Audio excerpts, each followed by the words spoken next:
Good morning students. इससे पहले lecture में हम लोगों ने लिपिड्स के वर्गीकरण की बात की थी और यहाँ पर लिपिड्स का जब हमने वर्गीकरण किया था तो उनमें संतृप्तता, असंतृप्तता, उनमें चक्रीय ग्रुप है या नहीं है, उनमें हाइड्रोक्सिलिक ग्रुप किस प्रकार से हैं, तो उनके आधार पर हमने उनको 5 भागों में वर्गीकृत किया था। नेक्स्ट बात करते हैं हम यहाँ लिपिड का वर्गीकरण।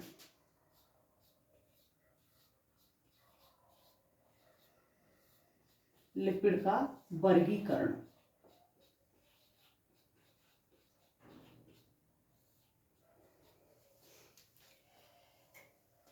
तो क्योंकि इससे पहले हमने बसा अम्लों को देखा था, बसा अम्ल कौन कौन से प्रकार के थे जो बसा अम्ल यहाँ पर लिपिड को बना रहे हैं। तो यहाँ जो लिपिड का वर्गीकरण किया जाता है तो यहाँ वर्गीकरण जो किया जाता है वो किया जाता है साबुनीकरण के आधार पर। लिपिड का जो वर्गीकरण किया जाता है वो साबुनीकरण के आधार पर किया जाता है। क्यों? क्योंकि जो बसा अम्ल होते हैं, जितने भी बसा अम्ल हैं, सभी बसा अम्ल क्या हैं? एस्टर।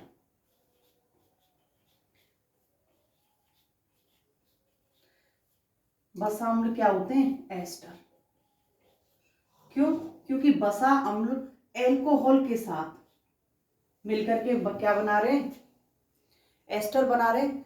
तो यहाँ सभी बसा अम्ल जो होते हैं, ये सभी बसा अम्ल क्या होते हैं? एस्टर होते हैं। और यहाँ जब इस एस्टर की क्रिया किससे कराई जाती है? क्षार से कराई जाती है। अम्ल है ये, तो क्षार से कराई जाती है, तो यहाँ पर हमको लवण प्राप्त होते हैं। यहाँ हमको लवण प्राप्त होते हैं। जो ये लवण प्राप्त हो रहा है, यही लवण क्या कहलाता है? साबुन। यही लवण क्या कहलाता है? साबुन कहलाता है। तो स्टूडेंट्स, यहाँ पर जितने भी जो बसा अम्ल हैं,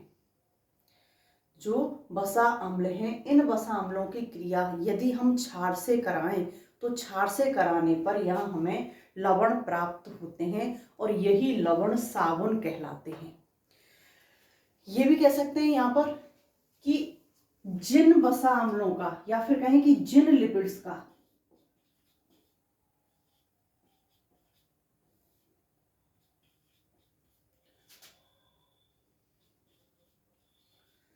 बेस से रिएक्शन पर साबुन प्राप्त होता है,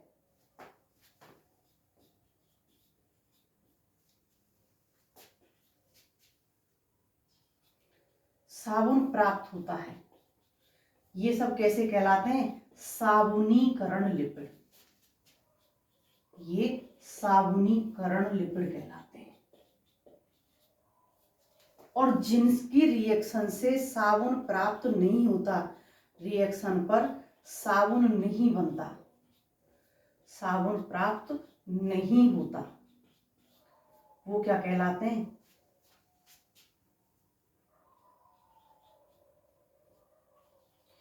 असाबुनीकरण। असाबुनीकरण लिपिड कहलाते हैं।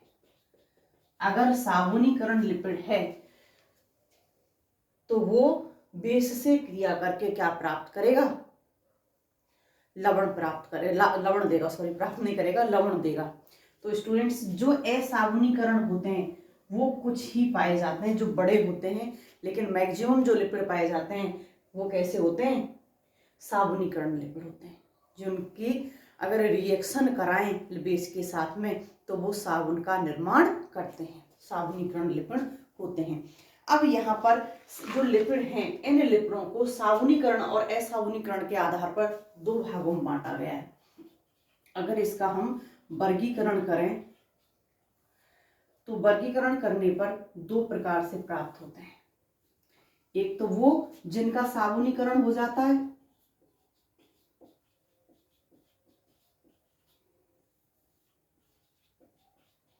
और दूसरे वो जिनका साबुनीकरण नहीं होता है।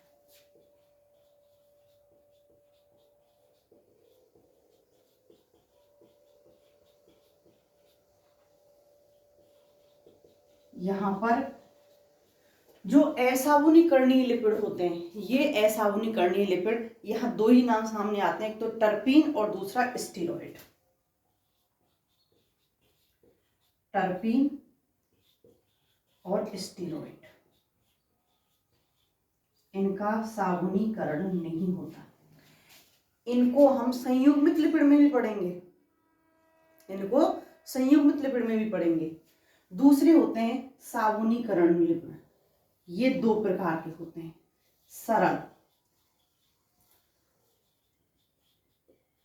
सरल लिपिड और संयुक्त लिपिड। संयुक्त लिपिड,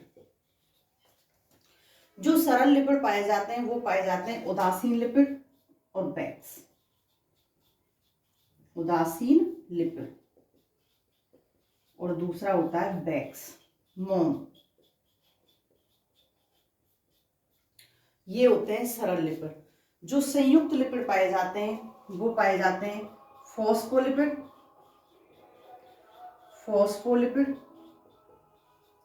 ग्लाइकोलिपिड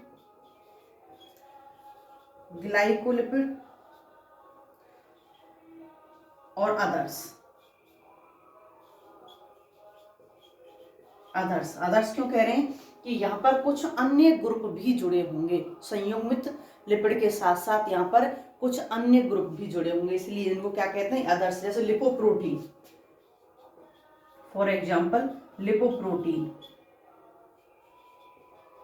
तो यहाँ पर लिपिड के साथ साथ यहाँ कोई अन्य ग्रुप यहाँ पर प्रेजेंट होते हैं, इसीलिए इनको अदर्स में रखा गया है। तो यहाँ वर्गीकरण दो प्रकार से किया गया है, एक तो जिनका से साल्ट प्राप्त हो रहा है बेस से रिएक्शन कराने पर, दूसरा वो जो बेस से रिएक्शन नहीं कर रहे हैं। अब बेस से रिएक्शन करने वाले जो साबुनीकरणीय लिपिड हैं उनको भी दो भागों के अंदर बांटा गया है, एक तो होते हैं सरल और दूसरे होते हैं संयुक्त। तो अब यहाँ 1 बाय 1 देखते हैं हम सभी को।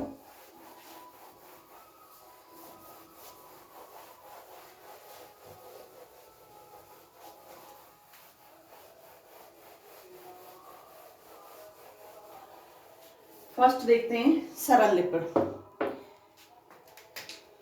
फर्स्ट सरल लिपिड, जो सरल लिपिड होते हैं स्टूडेंट्स, ये सरल लिपिड बसा अम्ल और एल्कोहल के एस्टर होते हैं। एल्कोहल प्लस बसा अम्लों के एस्टर होते हैं, बसा अम्लों के एस्टर होते हैं। यहाँ पर जो एल्कोहल है, एल्कोहल बसा अम्लों के साथ में एस्टरों का निर्माण करते हैं, एस्टर्स का यहाँ पर फॉर्मेशन होता है, एस्टर होते हैं। यहाँ जो बसा अम्ल होते हैं इनके अंदर जो एल्कोहल होता है, एल्कोहल में क्या होगा, हाइड्रोक्सिल ग्रुप,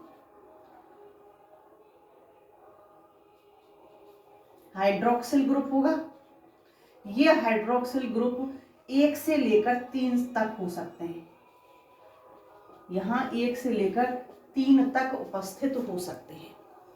हाइड्रोक्सिल ग्रुप यहाँ पर 1 से लेकर के 3 तक उपस्थित हो सकते हैं। अब यहाँ पर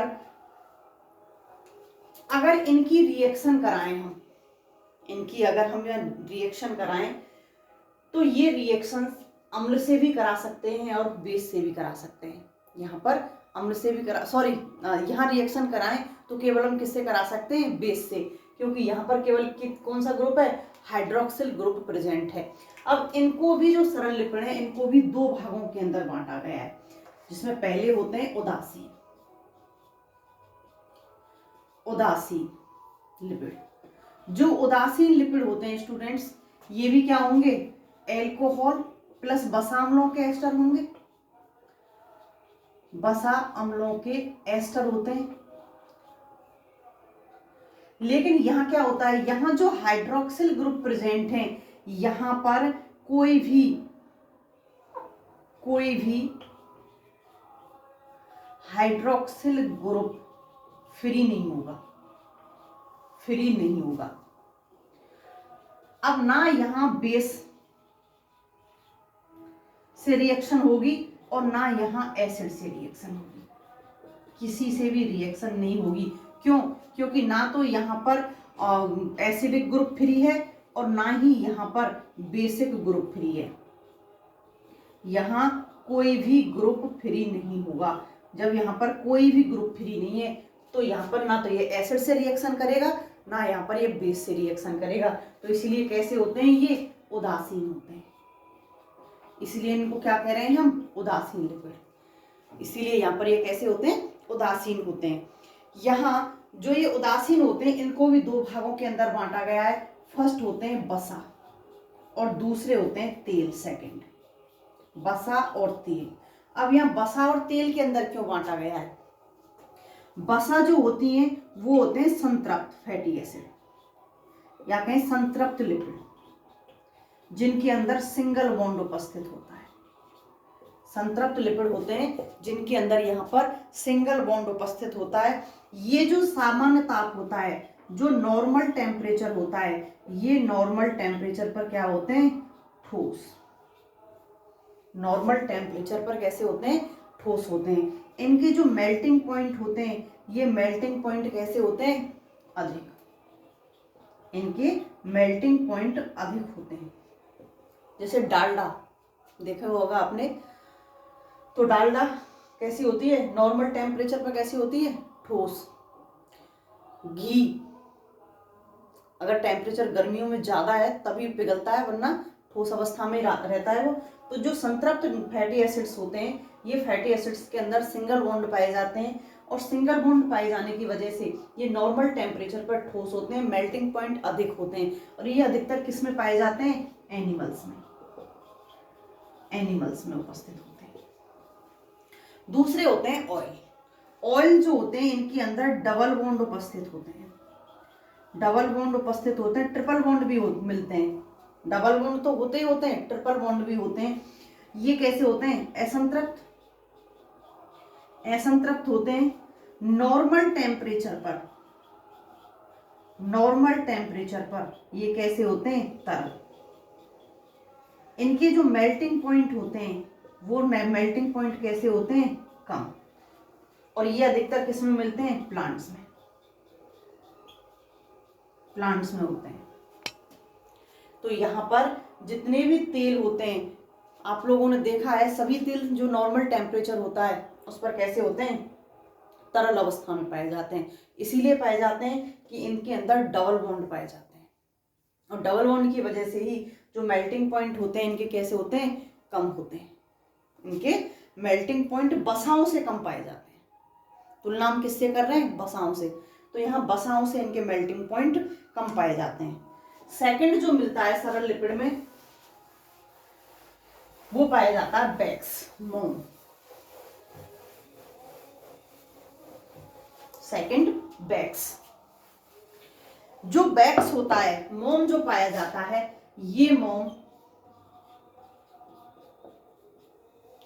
यहां पर दीर्घ श्रृंखला युक्त बसा अम्ल होते हैं। दीर्घ श्रृंखला युक्त, दीर्घ श्रृंखला युक्त बसा अम्ल होते हैं।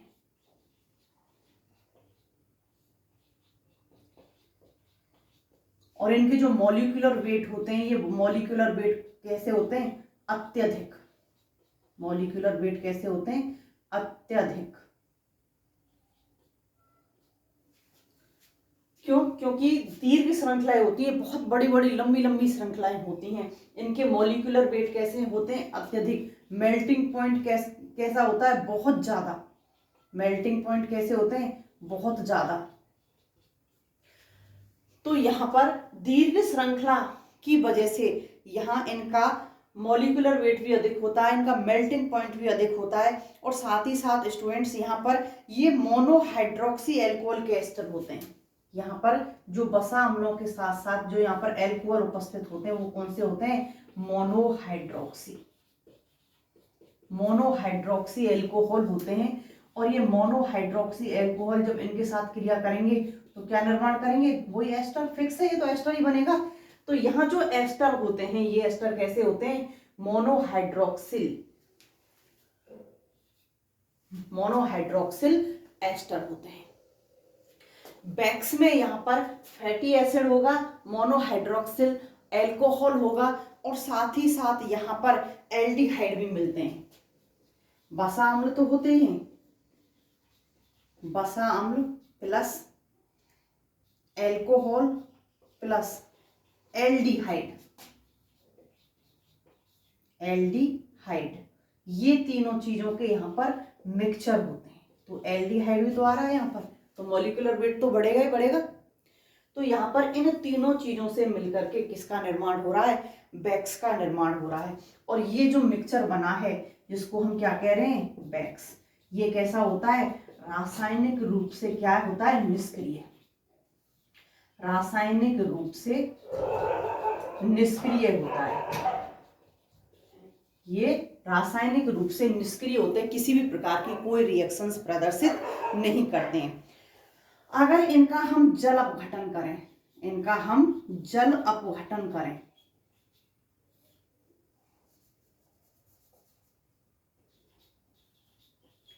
तो स्टूडेंट्स इनका जल अपघटन नहीं होता, कारण एंजाइम्स का कोई प्रभाव नहीं होता इनके ऊपर, एंजाइम्स का नो इफेक्ट,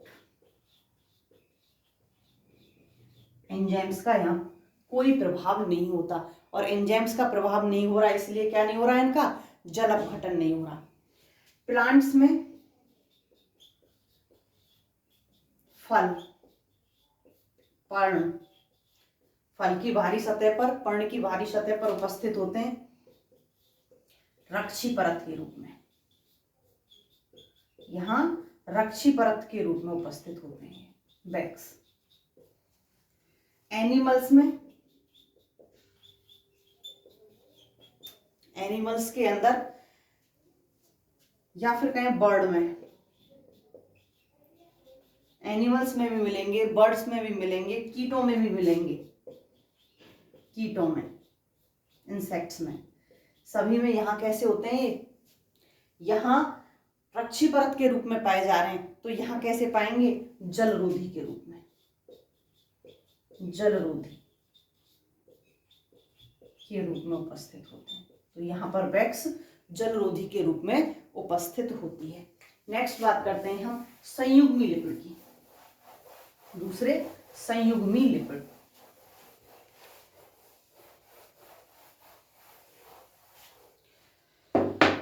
जो संयुग्मी लिपिड होते हैं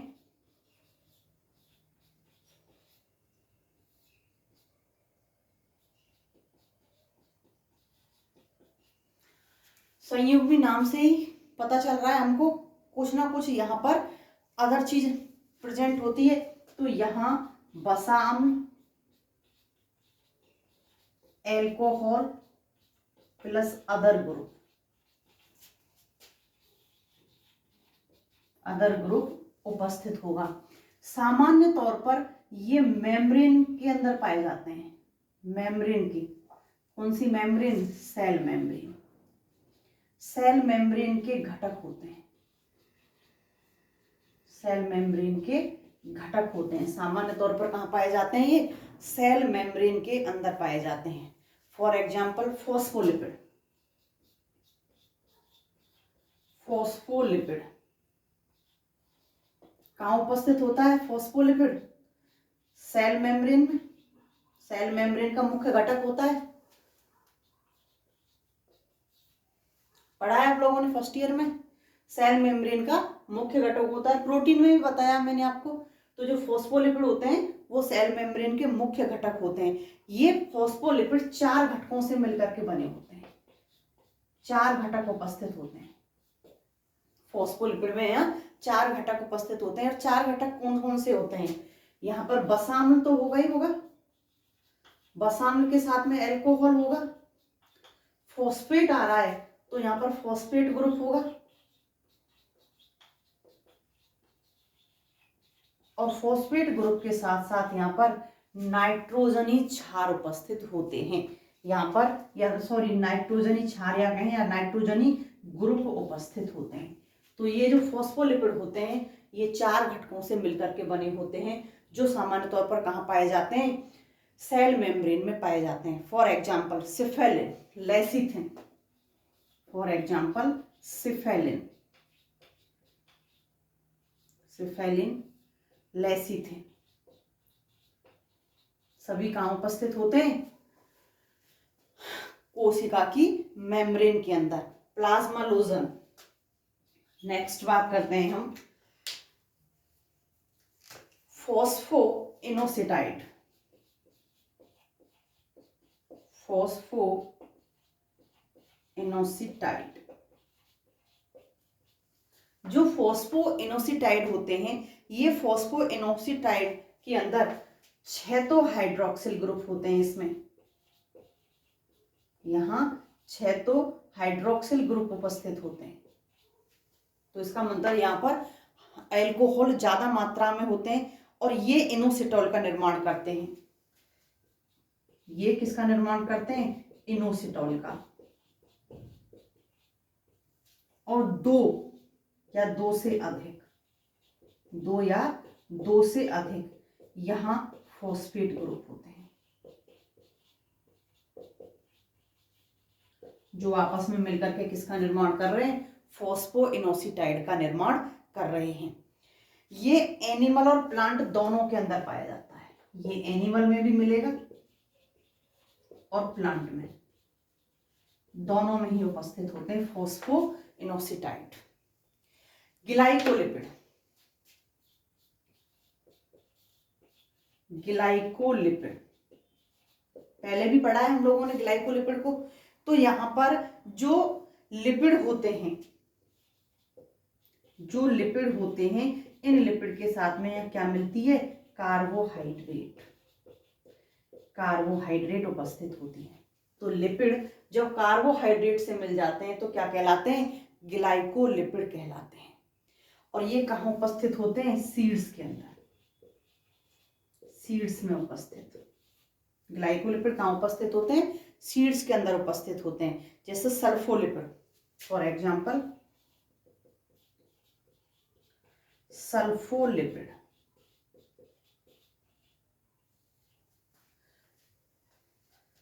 नेक्स्ट, जो थर्ड प्रकार के पाए जा रहे हैं यहां पर, पहले फॉस्फोलिपिड, दूसरो फॉस्फोइनोसिटाइड, फिर ग्लाइकोलिपिड। हमने एक और वर्ड पढ़ा था, अदर्स। एक वर्ड कौन सा देखा था? अदर्स। अदर्स के अंदर लिपोप्रोटीन, लिपोप्रोटीन। लिपोप्रोटीन का मतलब क्या है? Lipid plus protein. यहां पर लिपिड प्लस प्रोटीन उपस्थित होंगे तो किसका निर्माण होगा? लिपोप्रोटीन का। बृहद अणु है, बड़े अणु है, तो ये चीज भी आप लोगों ने पढ़ी है। कहाँ उपस्थित होते हैं ये? सेल मेम्ब्रेन में। ये सेल मेम्ब्रेन के घटक होते हैं, सेल मेम्ब्रेन में उपस्थित होते हैं। सेल मेम्ब्रेन के घटक होते हैं लिपोप्रोटीन। यहाँ सेल मेम्ब्रेन के घटक तो होते ही होते हैं। आप लोगों ने एक चीज और पढ़ी होगी फर्स्ट ईयर में कि यहाँ पर जो अणुओं का आवागमन होता है सेल मेम्ब्रेन में, उसको भी कंट्रोल करते हैं। तो ये अणुओं के आवागमन को कंट्रोल करते हैं, अणुओं के आवागमन को कंट्रोल करते हैं, आवागमन को कंट्रोल करते हैं। कौन अणु अंदर जाएगा और कौन अणु बाहर रहेगा, इन सबको भी ये क्या करते हैं? कंट्रोल करते हैं।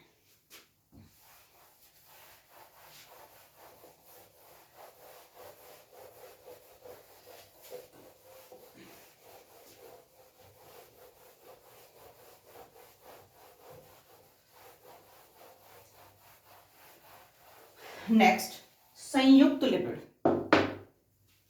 संयुक्त लिपिड,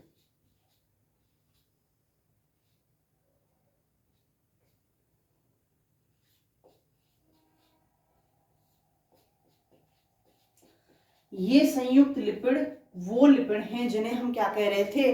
असाबुनीकरणीय। इनका जो निर्माण होता है, इनका निर्माण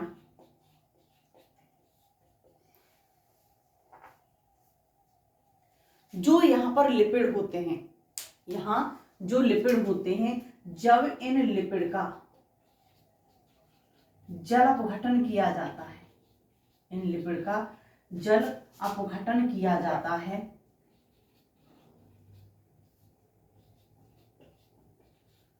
तो यहां पर जो प्राप्त होते हैं वो कौन से होते हैं? संयुक्त लिपिड होते हैं। तो ये मुख्य रूप से लिपिड उत्पाद ही होते हैं, लिपिड से बने हुए उत्पाद ही होते हैं, लेकिन लिपिड के जल अपघटन से प्राप्त उत्पाद होते हैं, इसलिए उनको क्या कह रहे हैं हम, व्युत्पन्न लिपिड या संयुक्त लिपिड।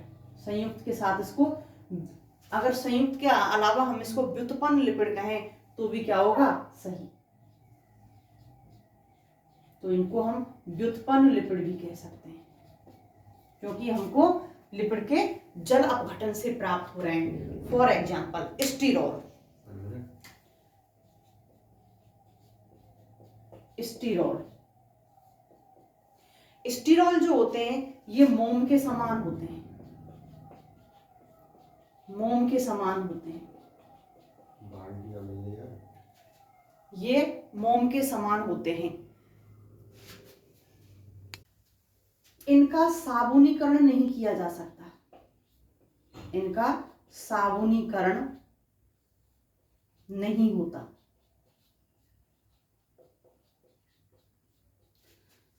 कहाँ मिलते हैं ये, एनिमल्स और बैक्टीरिया की मेम्ब्रेन में, एनिमल्स में मिलेंगे और एनिमल्स के साथ साथ कहाँ मिलेंगे, बैक्टीरिया की मेम्ब्रेन में। और स्टीरोल एनिमल्स की मेम्ब्रेन में भी प्रेजेंट होता है। कैरेटिनॉइड, कैरेटिनॉइड कैरेटिनॉइड आप लोगों ने दो प्रकार के पढ़े हैं, कैरोटिन और जेंथोफिल। कैरोटिन और जेंथोफिल। जब आपको सेकंड यूनिट में मैंने फोटोसिंथेसिस पढ़ाया था, उस वक्त बताया था आप लोगों को कि कैरोटिन और जेंथोफिल जो होते हैं, जो फैटी एसिड्स के या फिर कहें लिपिड्स के जल अपघटन से प्राप्त होते हैं। वाष्पशील तेल, वॉलेटाइल ऑयल, वाष्पशील तेल, जो वाष्पशील तेल होते हैं ये भी क्या होते हैं, व्युत्पन्न लिपिड होते हैं, जिन्हें टारपिन्स कहते हैं, जिन्हें टारपिन्स कहते हैं।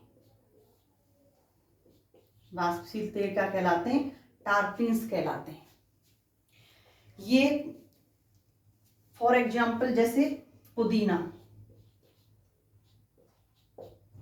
नीम, इनके अंदर ये पाए जाते हैं, जो तुरंत ही कैसे हो जाते हैं, गुलाब, चीड़, वाष्प, जो अगर हम इनको खुले में रख दें तो ये उड़ जाते हैं। तो ये होते हैं आपके लिपिड्स का वर्गीकरण। नेक्स्ट,